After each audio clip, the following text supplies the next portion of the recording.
Now, after the killing of top Hamas and Hezbollah figures, Iran and the armed groups backed by it are preparing for a coordinated action.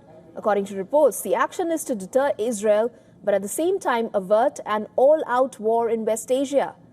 This after Iranian officials met with representatives of the so-called Axis of Resistance, a loose alliance of groups hostile to Israel.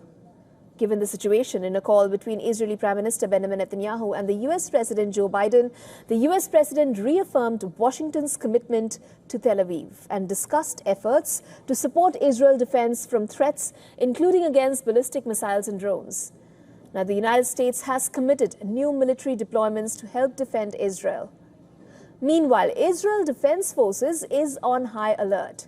The IDF spokesperson Daniel Hagari in a press conference cited recent incidents to prove that Israel knows how to deal with threats in defense, also how to respond with a mighty attack.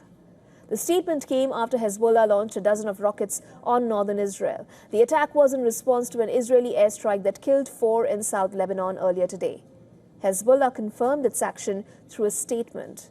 Also, Hezbollah leader denied that the group was behind the deadly rocket attack in Golan Heights that killed 12 people. Israel had killed the Lebanese group's commander, Fuad Shukr, blaming him for the attack.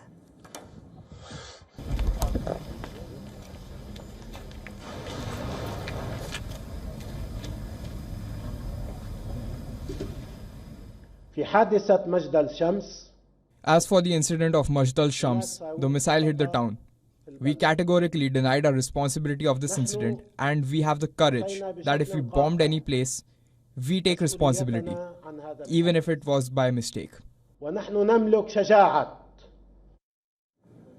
to counter Hezbollah's claims, Israel produced proof an Iranian-made Falak 1 rocket that fell on the football pitch.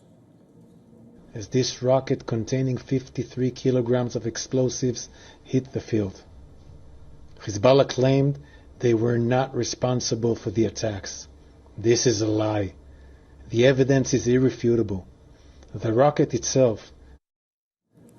Now, besides the attack on Beirut that killed Shukr, Israel Army has denied carrying out any other strike in West Asia on Tuesday, hinting at the killing of Ismail Haniyeh, the chief of Hamas in Tehran.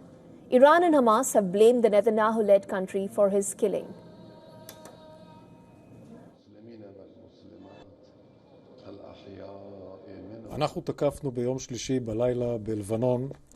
We attacked on Tuesday night in Lebanon and eliminated Fuad Shukr in a precise air raid.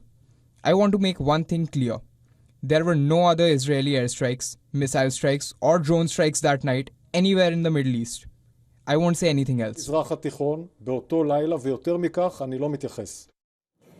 the US President Joe Biden said that the killing of Haniyeh was not helpful for reaching a ceasefire in Israel's war in Gaza.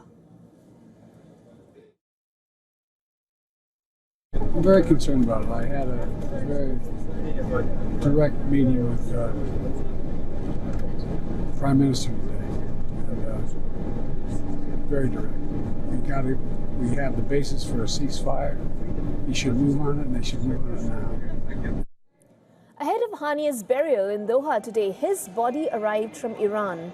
A public funeral was held in the Iranian capital of Tehran yesterday, with Iran's Supreme Leader Ayatollah Ali Khamenei leading the prayers for him.